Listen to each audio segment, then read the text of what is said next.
यीशु मसीह नासरी के नाम में सबको शलोम शलोम शलोम। आज ये वो समय है जब पवित्र आत्मा चाह रहे हैं कि हम जाने उस हिस्से को जो जिसको छुआ नहीं गया, उसको समझेंगे आज कि परमेश्वर की योजनाएं कितनी अद्भुत हैं, जो मनुष्य के समझने से और उसके परिणाम कैसे होते हैं। परमेश्वर के विचार और मनुष्य के विचार, अंतर और उसके परिणाम, इनको समझने के लिए आगे जाएंगे। पर हाजीनू, ये अगर शब्द आप जो सुन रहे हैं तो इसका मतलब है कान लगाओ, कान लगाओ। ये इसका पूरा सेंस मिलेगा व्यवस्था विवरण 32 मूसा का गीत, जिसमें उसने सतर्क करा है कि इसको कंठस्थ कर लेना, क्या समझाना चाह रहा है। तो गीतों के विषय में थोड़ा सा समझ लें।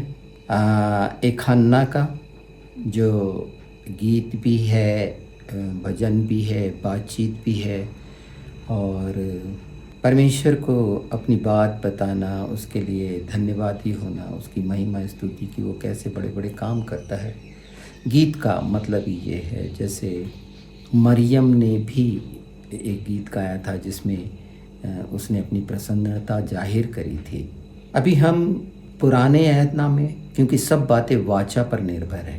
पूरा पवित्र शास्त्र वचन, वाचा है, प्रतिज्ञा है। वचन भी प्रॉमिस होता है कि हम वचन देते हैं, जैसे बोलते हैं तो उसका मतलब होता है कि हम प्रॉमिस कर रहे हैं। तो ये प्रॉमिस का जो हिस्सा है, व्यवस्था विवरण 29 में अगर हम देखेंगे तो उसका 9 से लेकर हम 32 तक जाएंगे। बीच बीच में कुछ चीज़ों को देख लेंगे। पर 32 पर यहाँ लिखा है 9 में, इसलिए इस वाचा की बातों का पालन करो ताकि जो कुछ करो वह सफल हो। जो कुछ करो सफल हो। ये एक बेस है कि ये वाचा जो दी गई है, इसे हम पढ़ सकते हैं आगे जाकर। आज क्या वृद्ध, क्या सरदार, तुम्हारे मुख्य मुख्य पुरुष, क्या गोत्र गोत्र के तुम सब इज़राइली पुरुष, क्या तुम्हारे बाल बच्चे, स्त्रियां, क्या लकड़हारे, क्या पनहरे, क्या तेरी छावनी में रहने वाले परदेसी, तुम सब के सब अपने परमेश्वर यहोवा के सामने इसलिए खड़े हुए हो कि जो वाचा तेरा परमेश्वर यहोवा आज तुझसे बांधता है और जो शपथ वह आज तुझको खिलाता है, उसमें साजी हो जाओ। सबके लिए कहा गया है, इसलिए कि उस वचन के अनुसार जो उसने तुमको दिया और उस शपथ के अनुसार जो उसने अब्राहम, इज़ाक और याकूब तेरे पूर्वजों से खाई थी, वह आज तुमको अपनी प्रजा ठहराए और आप तेरा परमेश्वर ठहरे। फिर मैं इस वाचा और इस शपथ में केवल तुमको नहीं परंतु उनको भी जो आज हमारे संग यहाँ हमारे परमेश्वर यहोवा के सामने खड़े हैं और जो आज यहाँ हमारे संग नहीं हैं, साझी करता हूँ।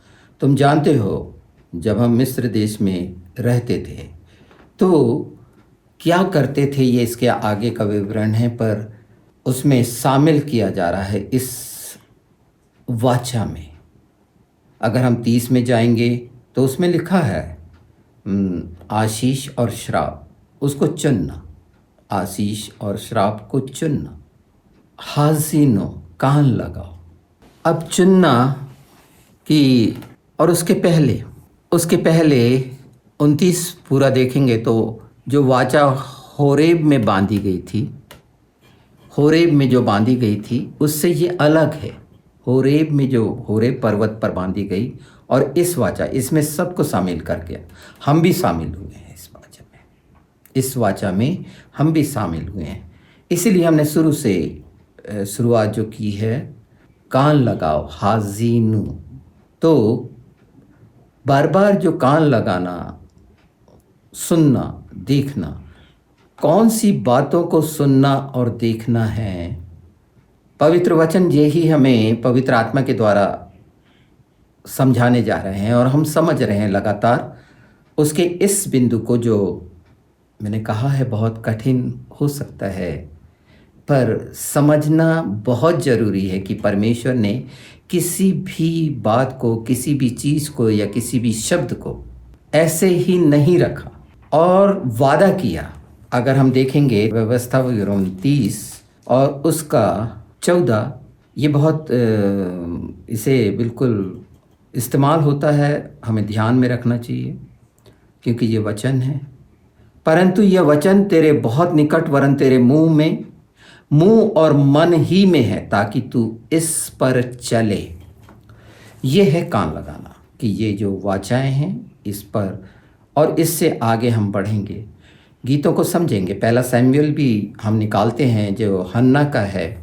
तो उस वहाँ तक जाने के पहले हम चलते हैं यशायाह 61, और जिसमें कहा गया है 10 में, मैं यहोवा के कारण अति आनंदित होऊंगा, मेरा प्राण परमेश्वर के कारण मगन रहेगा, क्योंकि उसने मुझे उद्धार के वस्त्र पहनाए और वो धर्म की चद्दर ऐसे उड़ा दी है जैसे दुल्हा फूलों की माला से अपने आप को सजाता और दुल्हन अपने गहनों से अपना श्रृंगार करती है।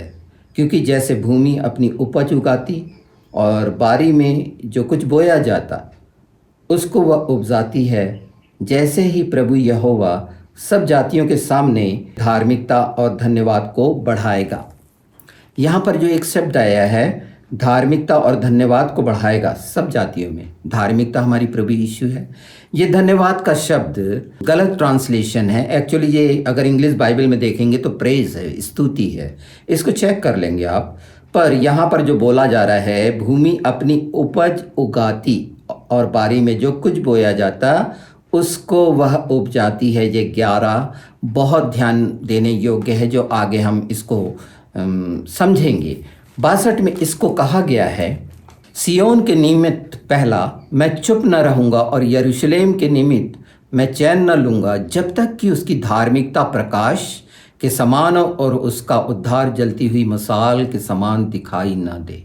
धार्मिकता का प्रकाश प्रभु यीशु, और ये मसाल का शब्द इस्तेमाल हुआ है जब अब्राहम से परमेश्वर यहोवा ने वाचा बांधी थी और वो सो गया था, और उसी बीच मसाल, उस प्रतिज्ञा दोनों भागों के बीच में, मैंने पिछले समय में बताया है कि वाचा कैसी बांधी जाती थी, किस तरह का था। तो मसाल की तरह ये मसाल और प्रकाश, ये शब्द आज हम हाजिन कान लगाओ, ये इनके मतलब पवित्र आत्मा जो हम चाहते हैं कि हम जो ज्योति मिली है प्रकाश दें, दूसरों तक पहुंचाएं वचन के प्रकाश को। अगर वचन है तो प्रकाश है, वचन है तो मसाल है, और वचन है तो धार्मिकता है, वचन है तो उद्धार है। आमीन। वचन हमारे जीवन में है, वो हमें मिला है। इसमें पहनने ओढ़ने चादर के समान उद्धार, ये इसे पढ़ना, पूरा पढ़ना, इसे पढ़ना है।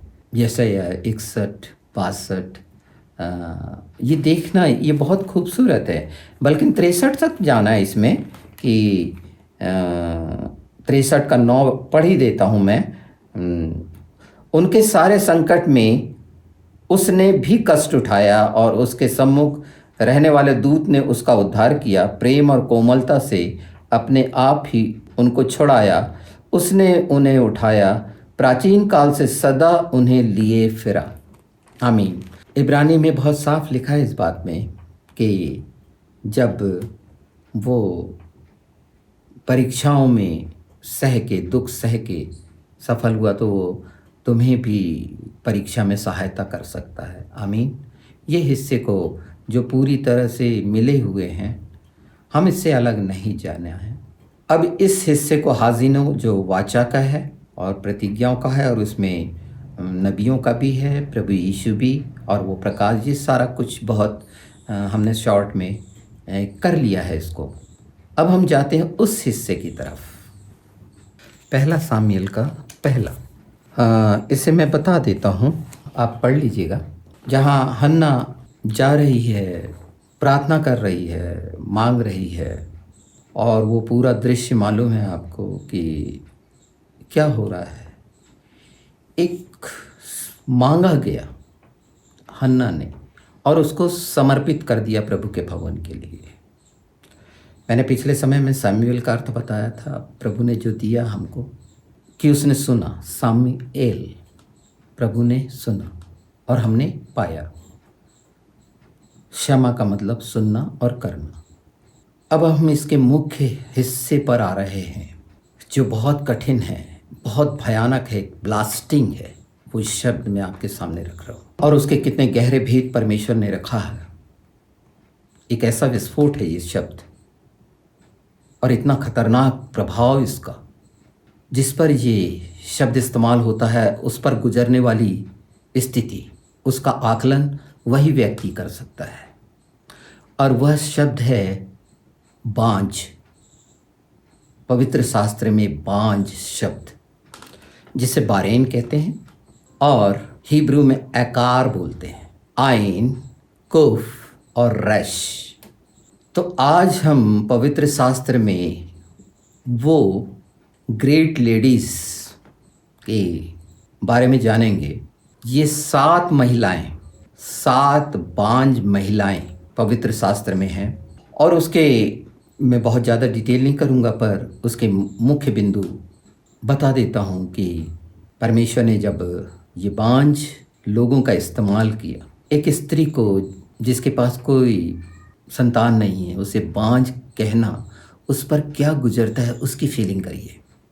हमारे आसपास बहुत से ऐसी कंडीशंस हैं, उनके साथ जो व्यवहार होता है उनके हृदय पर कैसी भयानक चोट, उनकी मानसिकता को समझने की कोशिश करिए कि ये कितना खतरनाक शब्द है। पर आनंद की बात ये है कि अगर पवित्र शास्त्र में जाए तो उसका प्रॉमिस है भजन संहिता 113, अगर हम देखते हैं तो वो बांझ को आनंद करने वाली माता बनाता है ना, लड़कों की आनंद करने वाली माता बनाता है। ये बांझ के लिए आए हैं परमेश्वर का वादा कि बांझ को आनंद करने वाली घर की माता। और एक जगह कहा गया है कि सुहागन के बच्चे कम होंगे, बांझ के बहुत। ये मैं शॉर्ट में बता रहा हूँ, पर पहली जो स्त्री बांझ सारा, हम इन 7 के बारे में जानते हैं। सारा जो बांझ थी और परमेश्वर ने उसे संतान दी, एक प्रतिज्ञा के द्वारा इज़ाक पैदा हुआ। अभी ये सब की पैदाइश के बारे में बताते हैं और इन्होंने क्या क्या किया वो भी देखते हैं। इज़ाक की शादी रबेका से हुई, वो भी बांझ थी। एक उम्र के बाद उसकी भी संतान हुई, 2 संतानें हुई। हर जगह 2 आपको मिलेंगे। जब सारा से वादा था उसके बावजूद भी परमेश्वर की ना मानकर उसने हाजरा को अपने पति के पास भेजा और उसका परिणाम है इतना भयानक जो आज देखा जा रहा है सारे संसार में। इस्माइल का कहर, जो जंगली गधा है, बाइबल में जंगली गधा कहा गया उसको, और उसके परिणाम देख रहे हैं कि वो क्रोध में कैसा, और आज का परिणाम जो आतंक और सारा कुछ, हित्ती जो बोलते हैं। मैंने आकार शब्द बताया था हिब्रू में। आकार का मतलब होता है बांझ। फिलिस्तीन एक्रोन जिसमें आकार इस्तेमाल हुआ है, और इसीलिए ये पंगु निष्क्रिय, हम इसको जानेंगे। पर जो हुआ एक मनुष्य की अपनी मर्जी करने पर, और जो होता है मर्जी करने पर, यहाँ मैं बांझ में शारीरिक स्थिति को भी बता रहा हूँ और साथ में जुड़ी है आत्मिक स्थिति जो फल से जुड़ी हुई है। आत्मिक बांझपन ये साथ साथ चलेगा, जो शरीर के अनुसार। तो हम जब उसकी दुल्हन है, आमीन, तो क्या बांझपन है या वो फल हैं जो फल की बात कर रहे हैं, या मनमानी कर रहे हैं जैसे सारा ने करी। तो एक हिस्सा हम खड़ा कर देंगे परमेश्वर के विरुद्ध में। जहां हमने मनमानी की, इसका मतलब है कि हमने परमेश्वर के विरुद्ध में एक हिस्से को खड़ा कर दिया, परमेश्वर के विरोधी को, बैरी को। जब हम मन से करते हैं, इसे मैं बार बार नहीं दोहराना चाहता। और 2 संतानें, रबेका को 2 संतानें, जब वो पूछने गई एक स्थिति आई, और एसाव और याकूब हम देखते हैं जो आगे बढ़ते हैं। अब इसके आगे बढ़ते हैं। अब याकूब लिया भी बांझ और रेचल भी बांझ परमेश्वर ने दिया। परमेश्वर कोख खोलता है, कोख बंद करता है। उसने अबीमेलेक के समय में सारा के जब बहन बताया था, उस समय उस जगह पर कोख खोलना और बंद करना, ये कोख जो उत्पन्न करती है उपज, भूमि जो उपज देती है। ये दो हिस्से निकले अलग अलग। जब इंसान अपनी मर्जी से रबेका जब पूछने गई उस बारे में जानने की, तो वो परमेश्वर से पूछ सकती थी। लिया का देखते हैं, रेचल का देखते हैं कि कितने समय बाद ये दो हिस्से, फिर बांझ के ये दो हिस्से, और वो दो हिस्से में बिल्हा और जल्पा जो उनकी रखेल है, उनके लड़के, और दान से लेके ये सारी चीज़ें रूबेन, और ये क्यों पहलौठे नहीं कहलाए, लेवी वगैरह, ये सब तो कारण अब दिख रहा होगा। इसकी ज़्यादा डिटेल थोड़े समय में नहीं की जा सकती, पर ये समझा जा सकता है। हम बांझ को समझ रहे हैं कि वो बांझ लोग क्या करते हैं, किस तरह के प्रयास अपने मनमानी कर लेते हैं धीरज ना होने के कारण, पर क्या क्या उनको सहना पड़ता है। अब हम ये एक सिमसोन का देख लेते हैं जो न्यायियों में है, कि वो भी बांझ थी और जिसका नाम अद्भुत था, उसके पास आया दूत। अद्भुत का नाम जानते हैं हम, फरिश्ता और अद्भुत प्रभु यीशु के अलावा कौन। पर जो कहा गया था कि तुझे ऐसा नहीं करना है, वो नाजिर था। उनका सिर में अस्तुरा नहीं चलना चाहिए, शराब नहीं पीना चाहिए, और ये शादी वगैरह का नहीं है उसमें नाजिर के लिए। पहला वो नाजिर जो परमेश्वर ने ठहराया, नाजिर से भी ऊपर अलग जो हन्ना के द्वारा पैदा हुआ, वहाँ पर आप कोई भी गलत नहीं देखेंगे। उससे जैसी ही बात हुई, जैसी उसने बात करी परमेश्वर के सामने, वैसा का वैसा ही पूरा हुआ। और सामुएल एक ऐसा कैरेक्टर बन के हमारे सामने आया है जो बहुत खूबसूरत है, जो परमेश्वर जिसके द्वारा पूरा आगे का काम किया, जिससे इन लोगों के साथ अलग अलग समय पर परमेश्वर का वचन काम करता रहा, वो वाचाओं के साथ। इन सब हिस्सों को एक एक तलाशना कि इन्होंने क्या किया, ये बांझ लोगों ने क्या किया। परमेश्वर ने इन पर दया की, इनको संतान दी। जैसे हम बांझ थे, कुछ नहीं था, कुछ नहीं, हम जंगली जैतून से साटे गए थे कि हम फल लाएं, और प्रभु यीशु ने बार बार कहा कि वो ऐसा जो नहीं लाता उसे काटा जाएगा और वो आग में जलाया जाएगा। तो ये पूरे बांझ लोगों के बारे में बात कर रहा हूँ, पुरुष ऐसा ना समझे, ये आत्मिक बांझपन। अब हम इलिशिबा के पास आते हैं। यूहन्ना वो भी बांझ थी। परमेश्वर ने कितने विशेष कैरेक्टर निकाले शुरू से, पर दूसरा हिस्सा भी उसका जानना जरूरी है। वहाँ से यूहन्ना बपतिस्मा देने वाला जो एलिया की आत्मा में आया, और वही कपड़े जो वहाँ पर रखे हुए थे हैकल में, सिनेगॉग में, मंदिर में। पर जकरिया जो आगे बढ़ के बोल रहा था, उसके लिए क्या हुआ? 9 महीने के लिए जबान बंद हो गई कि ये बोलेगा, कन्फ्यूज करेगा, सोचेगा और बोल देगा, तो उसे रोक दिया गया। शुरू से इस बात को देखें, इन सातों उसमें, कि सिमसोन की माँ ने क्या बात करी थी और मरियम ने क्या बात करी। अब फाइनल जब दूत आया, तो ये कैसे हो सकता है, मैं तो कुंवारी हूँ। हाँ, तो उसने एक्सेप्ट किया कि प्रभु की इच्छा पूरी, आमीन, प्रभु की इच्छा पूरी हो। बांझ बहुत सेंसिटिव सब्जेक्ट है, इस पर नहीं बोला गया। आज वो हिस्से के सातों को बता रहा हूँ, उसके छोटे छोटे। भविष्य में प्रभु ने चाहा, पवित्र आत्मा ने, तो इसको पूरा एक्सप्लेन करेंगे, इस पे पूरा मैं काम करूँगा। पवित्र आत्मा के द्वारा उन्होंने डाला है हृदय में, पर ये बात जो भूमिका की तौर पर रख रहा हूँ अभी। अगर हमें बांझ के लिए शब्द चाहिए तो ये हमें मिलेंगे बहुत से, मैं नोट कर लीजिए। डिटरनॉमी 7:14, एक्सोडस 23:26, जेनेसिस में 11:30 है, 25:21 है, 29:31 है, जजेस में 13 है, 2-3, पहला सामुएल 2-5, जॉब अय्यूब 24:21, और शाम भजन संहिता 113:9, यशाया का 54। बहुत गहरे जो रहस्य हैं बहुत जिनके मायने हैं।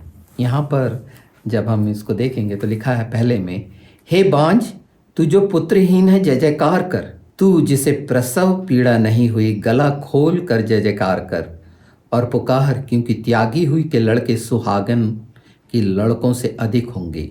यहोवा का यही वचन है, आमीन। श्राप मुक्त हुई, श्राप दिया गया था, प्रसव पीड़ा नहीं हुई, इन्हें प्रसव पीड़ा हुई। तो हम जब आसपास ये देखते हैं, इस पर खुद को प्रभु के सामने रखना है और उसमें हम कैसा व्यवहार कर रहे हैं, जबकि प्रतिज्ञाएं हैं। हमने देखा हाजिनों में कि वाचा प्रतिज्ञा जिसमें हम शामिल हुए, प्रभु ने वो सारा कर दिया, हमारा उद्धार करते यीशु मसीह, जो यूहन्ना 10:34 में बहुत स्पष्ट है। 10 का वो हिस्सा जहाँ प्रभु साफ साफ ये बातें इससे कहीं ज़्यादा बहुत हैं। तो चाहिए हमारे आसपास एक बांझ का दर्द समझिए।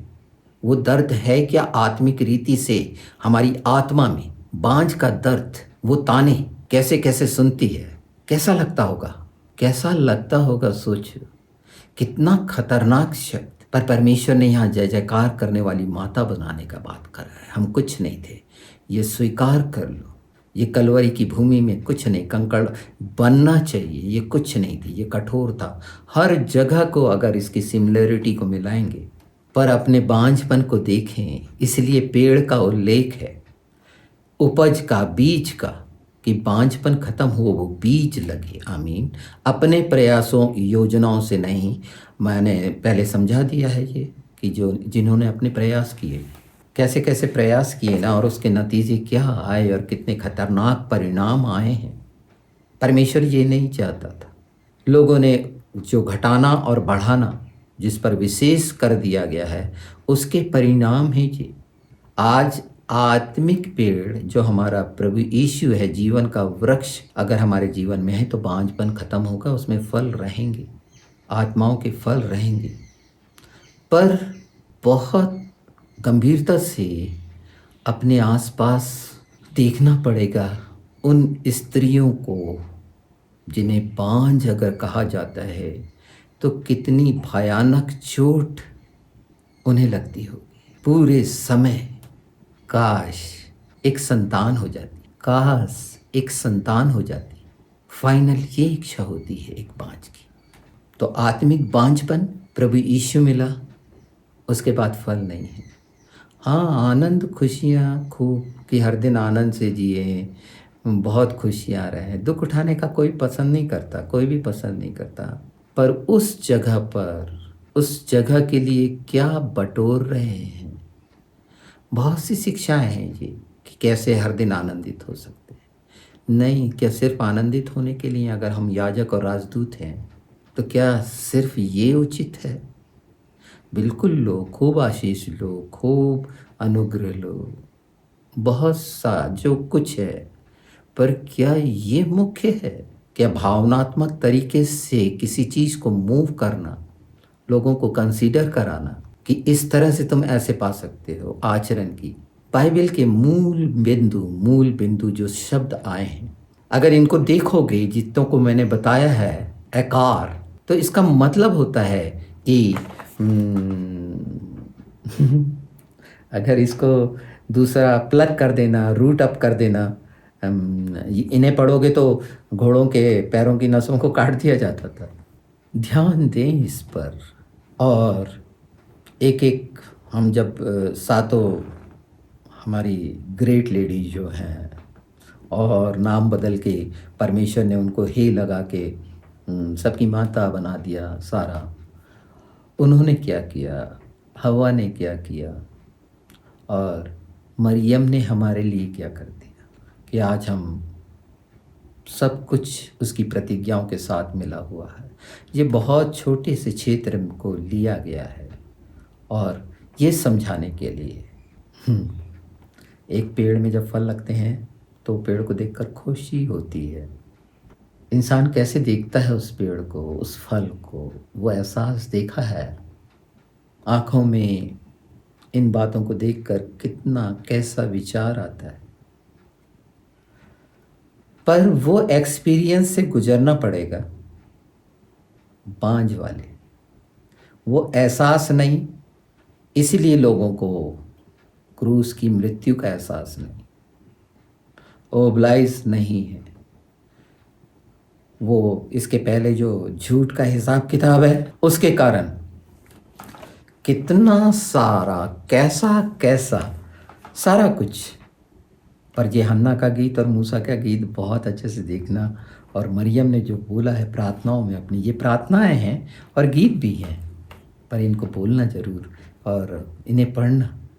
एक जगह बहुत अजीब बात लिखी है, वो मैं बता देता हूँ अंत में चलते चलते, जो लिखी है व्यवस्था विवरण 29:3-5 में।